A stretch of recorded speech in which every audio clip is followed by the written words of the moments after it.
they're ridiculous. Yeah. So, yeah, they're great. Oh, hey there, world. Didn't see you there. Just having a couple brewskis with Mike Rowe here. I see what you did. This doesn't feel right, actually. Yeah, really? I'm sorry. There you go. Thank God. This is How far are you going to go with this, just so we know? as far as it takes. How do you think you got this job? Oh, hey there, world. Just here with Mike Rowe, having a couple of brewskis. We were talking about Profoundly Disconnected. You partnered up with Caterpillar, and you're working on this. That's part of it. Yeah. Yes, I mean, yeah. basically what happened was Dirty Jobs finally ended, and it took 9 years for that to happen. And people started asking questions like, did you learn anything? And desperately wanting to answer in the affirmative. I said, well, yeah, sure. And then they said, be more specific. And I said, well, from the places I went, the people I talked to, the recurring theme from the show was that people with dirty jobs, by and large, are happier than you think and more prosperous than you think, more successful than people realize. And as a group, seem to all talk about this sense that they, and the part of the workforce that they're in, are disconnected from society at large, in the sense that there's a lack of appreciation, understanding Right. of what they do. The best jobs today, in people's minds, look very different than the best jobs 50 years ago. And that's not necessarily a bad thing, I don't think. It's just that you can't look at blue and white collar as opposites. You have to look at them as two sides of the same coin.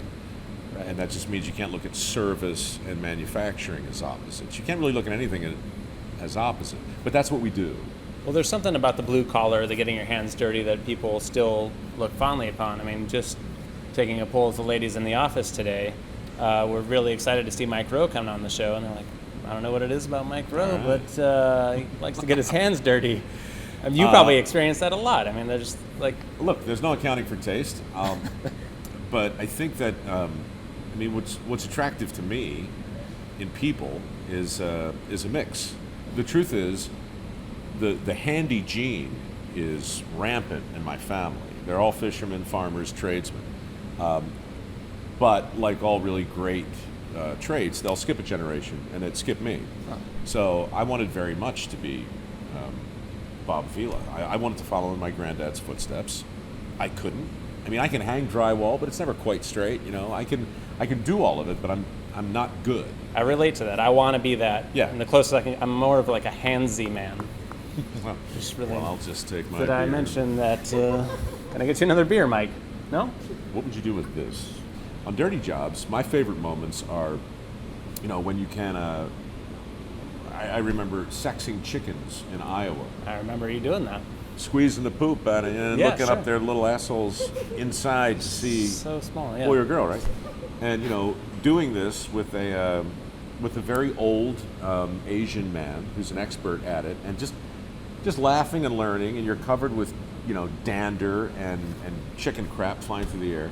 And I quoted Yeats, I remember. A woman who is proud and stiff went on love intent, cast her mansion by the place of excrement, for nothing can be hold or soul that has not been rent. So the idea of, being able to essentially, violate a barnyard animal while quoting a famous... Professionally violate. Thank you, because it's not a hobby. Right. No, we were all getting paid that day. But what's interesting are the things that appear to be opposite but aren't. Yeah. Even Ayn Rand, she wrote about the muddy boots architect. So it's not enough to understand architecturally what you're doing. You need to be willing to walk into the shit and actually get your hands on it. Separating those two things, it's a shame, but that's what we've done, and that's where our disconnect lives. Oh, can I plug my site? Yeah, well, please. No, it's rude if I do it. You do it. I wanted to do it. You do it. Micro Works, is that? You can plug that if you want. That's a Which good one. one. Which side? ProfoundlyDisconnected.com. Oh, I've heard of that. Miles, all we're trying to do, and I don't want to overstate it, but all we're trying to do is eliminate unemployment, close the skills gap, address this whole currency valuation thing, address outsourcing and manufacturing head on, and change the face of the modern day proletariat vis-a-vis the digital divide. And we'd like to get it wrapped up by Friday if we can. That's it? Yeah. That's it. I think we can handle that. So go to profoundlydisconnected.com. Mike Rowe is a great guy. Thank you so much for hanging out with us tonight. Miles Long. That's I'll remember this. Yes. We'll always have the memories, my friend. So glad I have a porn name now. Does anyone ever say cut in this situation? Just keeps on going.